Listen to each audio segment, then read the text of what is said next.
कि provisional order मैं बता रहा हूं, बिहार सरकार को राहत मिलने नहीं जा रही है। बीएड वाले को, बिहार की जनता को मैं बार बार एक शब्द बोला था कि ये बिहार सरकार नहीं है, चंपांडूसों की सरकार है। मैं लीगल सेक्टर से भी बोल रहा हूं और एक जिम्मेवार नागरिक की हैसियत से एक अधिवक्ता के रूप में भी बोल रहा हूं। सरकार का पता ही नहीं चलता है कि ये क्या कर रही है। अब बताइए कि राजस्थान सरकार हार गई थी सुप्रीम कोर्ट में, और मैं आज आपको विस्तृत जानकारी दे रहा हूं कि जिस सुप्रीम कोर्ट के double bench justice Aniruddha Bose और सुधांशु धुलिया की बेंच ने खारिज किया कि प्राइमरी यानी प्राथमिक विद्यालय में, प्राइमरी स्कूल में बीएड वाले शिक्षक बनने के पात्र नहीं रखते हैं, वो 6 to 8 में रहेंगे। एनसीटी उसी ऑर्डर के तुरंत सकारात्मक मान करके नोटिफिकेशन हर एक राज्य को भेज दिया कि भाई प्राथमिक विद्यालय में अब आपको बीएड वाले के बहाल नहीं, डीएलएड वाले बहाल होंगे। बिहार में एक सोची समझी साजिश करते, यहाँ तो सबधन वही है, टकेसर खाजा टकेसर भाजा, सबधन साहब 22 पसेरी वाला हाल है। नीतीश जी की सरकार और ये जो अभी वर्तमान सरकार है, इसमें तो नियम कानून से कोई मतलब है नहीं। क्या करेगा उसमें? जिसको रिजल्ट अब आने वाला है उसको रोक लगावेगा, पैसा लेगा, ये कमी है वो कमी है, सर्टिफिकेट अपने लोगों को तैयार कर रही है सरकार, जिसको बैकडेट से घुसाना है। इसलिए कि नीतीश कुमार की सरकार में जितना फर्जी शिक्षक बहाल हुए हैं उतना स्वतंत्र भारत के इतिहास में कहीं नहीं हुआ। जब एनसीटी का आ गया था नोटिफिकेशन कि आपको नहीं लेना है, तो कहना चाहिए था कि बीएड वाले भाई परीक्षा में शामिल नहीं हो, बच गए। बीएड वाले आने जाने में, गाड़ी घोड़ा, होटल में रहने में 10,000 रुपया तो एवरेज 20,000 खर्च हुआ होगा। गरीब प्रदेश बिहार है। नमस्कार, NBC 24 देख रहे हैं आप। मैं हूं आपके साथ अभिषेक। बिहार में 1,70,000 सुपर शिक्षकों की भर्ती होनी है। ऐसे में इसको लेकर बीएड वाले अभ्यर्थियों को लेकर फैसला आया था बीते दिनों। ऐसे में देखा जाए तो नीतीश सरकार के द्वारा के पाठक से SLP दायर करवाया गया था, लेकिन जिस तरीके से आज SLP पर सुनवाई होनी थी, सुनवाई हो चुकी है। ऐसे में जिस तरीके से सुनवाई हुई है उसमें यह देखा गया है कि नीतीश सरकार ने जिस तरीके से SLP दायर करवाया था उसको वापस ले लिया गया है। हमारे साथ बात करने के लिए पटना हाईकोर्ट के जाने माने अधिवक्ता कौशलेंद्र नारायण है। हमेशा कहीं ना कहीं अनेक मुद्दों पर बोलते रहते हैं, राष्ट्रीय मुद्दा हो या फिर कहीं ना कहीं राष्ट्रीय स्तर का केस हो, वो भी लड़ते रहते हैं। सीधा जुड़ेंगे, बात करेंगे सर से। सर बहुत बहुत सर, प्रथम तो मैं भी आपको धन्यवाद कहना चाहूँगा और आभार व्यक्त करना चाहता हूँ कि आप अदालती जो ऑर्डर्स आते रहते हैं उस पर त्वरित समाचार के लिए मेरे पास आते हैं। इसके लिए मैं तहे दिल से शुक्रिया अदा कर रहा हूं। सवाल पे आते हैं कौशलेंद्र नारायण सर, जिस तरीके से आज सुप्रीम कोर्ट में सुनवाई हो रही थी, ऐसे में देखा जाए तो नीतीश सरकार ने SLP दायर करवाया था, उस SLP को वापस ले लिया गया। ऐसे में आपने भी इस मुद्दा को देखा होगा, पूरा मामला क्या है, क्या कुछ हुआ और आगे चल के बीएड वाले अभ्यर्थियों का क्या होगा? देखिए, आप एक अच्छे पत्रकार हैं, आपको याद होगा, अगर जर्नलिज्म आपका पथ है तो आपको याद होगा कि पिछले दिन जब आए थे इंटरव्यू में तो मैंने बोला था कि प्रोविजनल ऑर्डर मैं बता रहा हूं, बिहार सरकार को राहत मिलने नहीं जा रही है। ये मैं बोल रहा हूं, इसी लैंग्वेज में मैं बात आपसे किया था।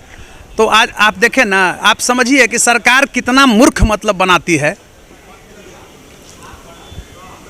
बीएड वाले को, बिहार की जनता को मैं बार बार एक शब्द बोला था कि ये बिहार सरकार नहीं है, चंपांडूसों की सरकार है।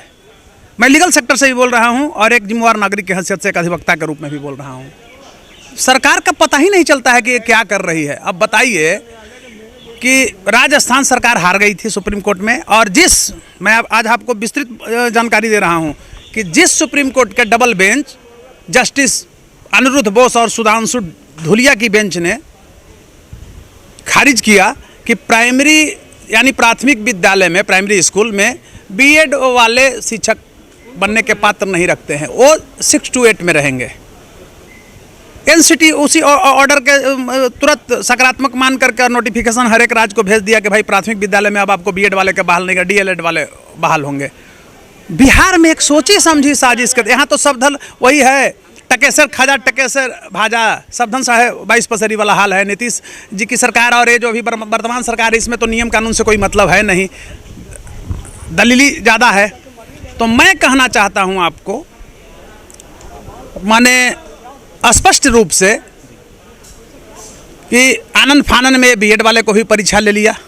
मैं बीएड वाले के पक्ष की बात कर रहा हूँ। ठग रहा था कोई बेचारा, गुजरात से आ गया, कोई महाराष्ट्र में रह रहा था, बिहारी होने के नाते परीक्षा देने, नौकरी तो सबकी ज़रूरत है, राहत नहीं मिला, फिर सरकार ठगना शुरू किया। अभी देखिए, ऐसा नियम कहीं सुने हैं कि रिजल्ट भी नहीं आया, डॉक्यूमेंट चेकिंग के नाम पर ये लोग वहाँ पैसा वसूल रहा है। अब क्या करेगा, उसमें जिसको रिजल्ट अब आने वाला है उसको रोक लगावेगा, पैसा लेगा, ये कमी है वो कमी है, सर्टिफिकेट अपने लोगों को तैयार कर रही है सरकार जिसको बैकडेट से घुसाना है। इसलिए कि नीतीश कुमार की सरकार में जितना फर्जी शिक्षक बहाल हुए हैं उतना स्वतंत्र भारत के इतिहास में कहीं नहीं हुआ। आपको पता होगा कि 4000 फोल्डर पटना के डीओ नीतीश सरकार में ही नीतीश जी के शासन में पटना का डीओ ज्योति प्रसाद ने 4000 विजिलेंस इंक्वायरी का फोल्डर जो था गायब कर दिया, और टीचर आज तक पकड़े नहीं जा रहे हैं। दूसरी तरफ मैं बता रहा हूं, जब एनसीटी का आ गया था नोटिफिकेशन कि आपको नहीं लेना है, तो कहना चाहिए था कि बीएड वाले भाई परीक्षा में शामिल नहीं हो, बच गए। बीएड वाले आने जाने में, गाड़ी घोड़ा, होटल में रहने में 10,000 रुपया तो एवरेज 20,000 खर्च हुआ होगा। गरीब प्रदेश बिहार है। फिर देखिए सरकार मूर्ख बनाने चली। मूर्ख क्या बनाने चली कि फिर यहाँ से सुप्रीम कोर्ट में हम एसएलपी दायर करेंगे। आज आपको पता होनी चाहिए कि जब सुनवाई हुई सुप्रीम कोर्ट में, तो जिस जस्टिस अनिरुद्ध बोस ने खारिज किया था बीएड वाले का पिटीशन राजस्थान सरकार का, और सुप्रीम कोर्ट ने किया क्या कि आज जस्टिस अनिरुद्ध बोस के बेंच में ही ट्रांसफ़र कर दिया। ट्रांसफ़र किया है केस को। टेक्निकल चीज़ को समझिए। बिहार सरकार देख ली कि अब तो अंधों मुँह गिरेंगे हम।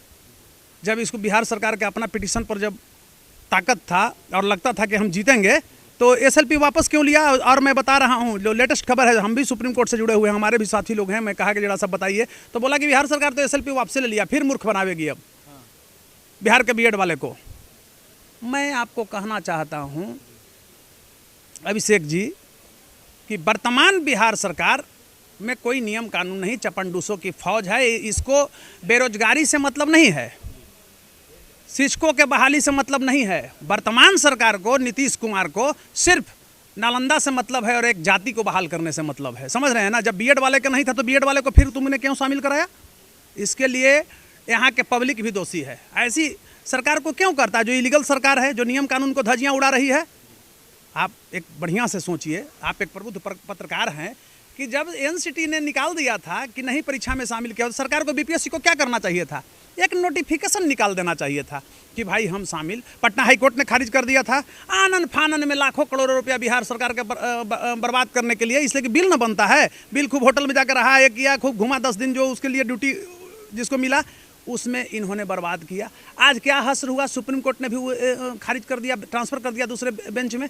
सरकार ने अंधे मुँह गिर करके, लज्जित होकर के एसएलपी वापस लिया है। फिर ठहरा है कि हम नए सिरे से एसएलपी मतलब दायर करेंगे। नए सिरे से क्या करोगे, सिंगल बेंच में। जब डबल बेंच का फैसला, आप जानते होंगे कि जब सिंगल बेंच का फैसला जब पक्ष या विपक्ष में आता है तो लोग डबल बेंच में जाते हैं। तो यहाँ तो पूर्व में ही डबल बेंच में एक मतलब खत्म हो गई है। तो डबल बेंच में जब खत्म हो गई है तो हमारे समझ से ये लगता है कि सरकार सिर्फ ठग रही है बीएड धारियों को। और बिहार के जो हमारे प्रबुद्ध क्लास हैं, हमारे जो मतलब भावी प्रेरणा प्रदीप मेरे छात्र नौजवानों हैं, बीएड डिग्रीधारी हैं, जो कल पीसीएस बनेंगे, आईसीएस बनेंगे, वो लोग जो है ठगे जा रहे हैं। सरकार के चपंडूस चाल जो है, जिसको मैं चपंडूस चाल करता हूं, और बार बार मैं कहता हूं कि कोई ऐसी सरकार हमने नहीं देखा है अभी तक। लीगल सेक्टर में भी आप जाएंगे तो हर जगह लॉ का, आपको मैं बता रहा हूं, मैंने सिस्टम को एकदम लॉ को कोलैप्स कर दी है सरकार। कोई नियम कानून नहीं है, धज्जियाँ उड़ा दिया है। अभी आप एक छोटा सा चीज़ को देखिए। अब एक आशा तो फिर बीएड वाले का जगा दिया झूठ सच कि फिर हम नए सिरे से मतलब फाइल करेंगे। क्या नए सिरे से फाइल करोगे, क्या नए सिरे से फाइल करोगे। जब सिंगल बेंच में चला गया तो यह प्रमाणित करता है कि डबल बेंच का आप फैसला माने सिंगल बेंच देखेगा। तो सरकार तो ऐसे भी हार गई। सुनवाई हुई उसको लेकर, और भी कुछ बता रहे थे आप, अब क्या होगा बीएड वाले। देखिए अभिषेक जी, बीएड वाले को अब कुछ होने वाला नहीं है। सुप्रीम कोर्ट अपना डबल बेंच का फैसला सिंगल बेंच से पलटेगी, ऐसा कहीं सुने हैं। तो डबल बेंच का फैसला है, जस्टिस अनिरुद्ध बोस और जस्टिस सुधांशु धुलिया के बेंच ने पहले ही खारिज कर दिया है कि हम बीएड वाले पर कोई विचार ही नहीं करेंगे, वो प्राथमिक शिक्षक बनने के पात्र ही नहीं है। अब जब नहीं पात्र हैं तो सरकार बेवकूफ़ वहाँ बन के गई थी। अब दिग्भ्रमित किया बिहार के बीएड वाले को, अब जिनका समय मतलब लगा। अब लास्ट में देखिए कि आज क्या किया, सुप्रीम कोर्ट खारिज कर दिया और कहा कि सिंगल बेंच वही जाइए उन्हीं के बेंच में। यानी कोई उपाय नहीं है अब बीएड, उपाय नहीं है। पिछले इंटरव्यू हमको चेहरा आपका याद है कि जब आए थे तो हमने ही कहा था आपका NVC 24 ही कि मेरा प्रोविजनल जो ऑर्डर कह रहा है, मैं जस्टिस नहीं हूँ लेकिन यही होगा प्रोविजनल। में पहले ही बोला था कि मैं, ये मेरा प्रॉमिस है कि सरकार वहाँ से अंधों हार करके आएगी मुकदमा। और आज सरकार एक तरह से हार गई है मुकदमा। अब हारती नहीं तो एसएलपी वापस क्यों लेती? इस मुकदमा तो हार ना गई, अब नए सिरे से फिर ठगेगी कि हम नए सिरे से एसएलपी दायर करेंगे, फलना करेंगे, एनन। तो कहने का अर्थ हुआ कि ये सरकार के लिए सब धन 22.5 पसेरी है, टकेसर खाजा टकेसर भाजा वाला हाल है। कुछ ये सरकार में नहीं है। नीतीश सरकार, आप यही कहिए कि ये डेड वाच रूपी सरकार है, गुंडा मवालियों की सरकार है, अपराधियों की सरकार है, बलात्कारियों की सरकार है। और अच्छे लोगों का इस सरकार में अब रहना माने दुश्वार हो गया है। यहाँ आप ये समझिए कि जब बीएड वाले को सुप्रीम कोर्ट ने कह दिया था कि नहीं लेना है, तो सरकार एक मुद्दा बनाई, ईगो बनाई कि हम ठगेंगे पब्लिक को। तो ठगने में भी आज ठगा गई खुद। कितना बड़ा बीएड वाले के साथ अन्याय हुआ। जो आशा लगा लेते हैं सुप्रीम कोर्ट तक दौड़ाते रही है सरकार, अपना अपना फैसला लेके भी लोग जा रहा है, तो कहीं कुछ नहीं है। और ये मैं कहना चाहूँगा कि आज जो स्थिति है, सरकार के मुंह पर तमाचा लगा है, बिहार सरकार के मुंह पर। और नैतिक रूप से सरकार को चाहिए कि बीएड वाले को हटाकर लिस्ट डीएल वाले को जारी करे।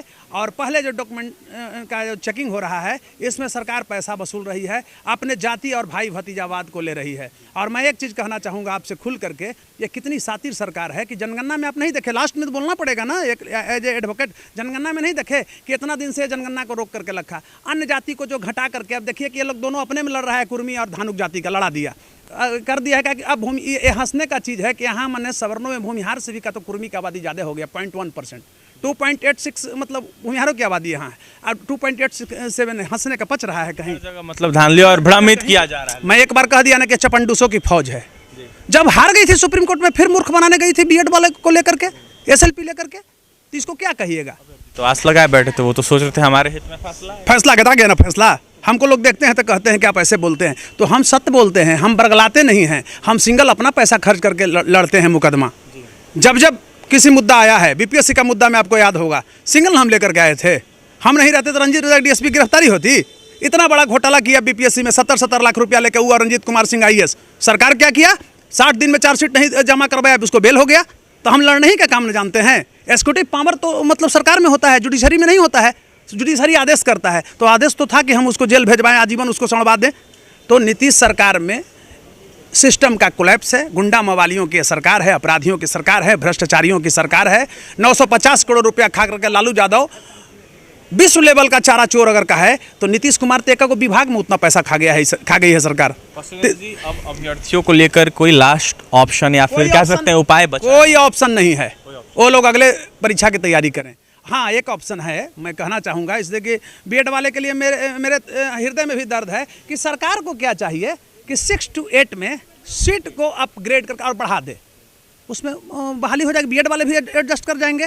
तो ये तो करना नहीं न है, ये तो ठग रही। इसलिए देखिए बता रहे हैं, प्राथमिक शिक्षा में 80% पैसा केंद्र का होता है, 20% राज्य सरकार का होता है। तो अपने तो इसके पास पैसा है नहीं, ये शूट करने में, सुशासन यात्रा निकलने में सब पैसा पी गया। तो कहने का अभिप्राय हुआ कि कहीं कुछ नहीं है, आज सिस्टम बहुत कोलैप्स हो गया है और हम लोग मिल करके और बिहार को बदलने के लिए निकले हैं। और एक बार मैं वकील बिरादरी से भी कहूँगा कि सिर्फ मुवक्किल का जीविकोपार्जन के लिए हम पैसा नहीं लेते हैं, फीस और एक करते हैं पेट पालने के लिए। हमारा जब जब देश पर खतरा हो, हमारा अस्मिता पर, राज्य पर खतरा हो, अस्मिता की लड़ाई भी वकील को आगे आना चाहिए। स्वतंत्रता आंदोलन की जब रणभेरी बजी थी, तो सबसे ज़्यादा आप पंडित जवाहरलाल नेहरू को देखिए, उनके आगे देखिए मोतीलाल नेहरू जी को, देश रत्न डॉक्टर राजेंद्र प्रसाद जी को देखिए, बिहार के डॉक्टर श्री कृष्ण सिंह को देखिए, लोकमान्य तिलक को देखिए, ये सारे के सारे लोग वकील थे। तो वकील बिरादरी जब तक आगे नहीं आएगा तो देश नहीं बच सकता है, देश हमेशा खतरा में रहेगा, संविधान हमेशा खतरा में रहेगा। सब कहता है कि संविधान बचाओ, संविधान बचाएगा? संविधान का दिन भर दुरुपयोग करता है, दिन भर 9वां पास और 8वां पास संविधान बचावेगा? तो कहने का अर्थ हुआ कि सिस्टम कोलैप्स कर गया है। बीएड वाले को अब कहीं से कोई राहत नहीं मिलने जा रहा है। मेरा यही जो है फिर प्रोविजनल एक बार स्टेटमेंट है आपके लिए, और यही होगा। आज एसएलपी सरकार वापस लिया ना सुप्रीम कोर्ट में, और हम कहते थे तो लोग उस समय कहता था कि कैसे कह रहे हैं, तो आज हो गया ना वही। सरकार लजा गई कि भाई तो बेइज्जत हमको सुप्रीम कोर्ट ने कर दिया कि डबल बेंच में सिंगल बेंच में फिर भेज दिया, तो लाजे भागी, कुछ होना नहीं है वहाँ। तो बीएड वाले को कोई राहत नहीं मिलने वाला है। कि आने वाले समय में जिस तरीके से बीएड वाले आस लगाए बैठे हैं उनको कभी भी राहत नहीं मिलेगा। कौशलेंद्र नारायण जो कि पटना हाईकोर्ट के जाने माने अधिवक्ता है, दावा कर रहे थे। ऐसे में जिस तरीके से सुनवाई हुई इसको लेकर विश्लेषण कर रहे थे। कौशलेंद्र नारायण का यह साफ कहना है कि ये जो सरकार बिहार में चल रही है ये चपंडूसों की फौज है। ऐसे में लगातार दावा करते और अभ्यर्थियों को भ्रम में रखते, अभ्यर्थियों को बुर्बक बनाते और कहीं ना कहीं अभ्यर्थी बुर्बक बन जाता है। ऐसे में अभ्यर्थियों को ध्यान देना चाहिए और सरकार पे ज़्यादा भरोसा नहीं करना चाहिए। आने वाले समय में 68 को लेकर अगर सरकार सीट देगी तो अभ्यर्थी तैयारी करे और उसके लिए तैयारी करके कहीं ना कहीं परीक्षा दे, तभी अभ्यर्थी शिक्षक बन पाएंगे। ऐसे में बीएड वाले अभ्यर्थी जो हैं 1 to 5 में शामिल कभी नहीं हो पाएंगे, क्योंकि देखा जाए तो 2 डबल बेंच का कह लें कि ऑर्डर ये है। और भी तमाम खबरों के लिए NBC 24 के साथ बना रहे पटना से सहयोगी अमित के साथ अभिषेक की रिपोर्ट।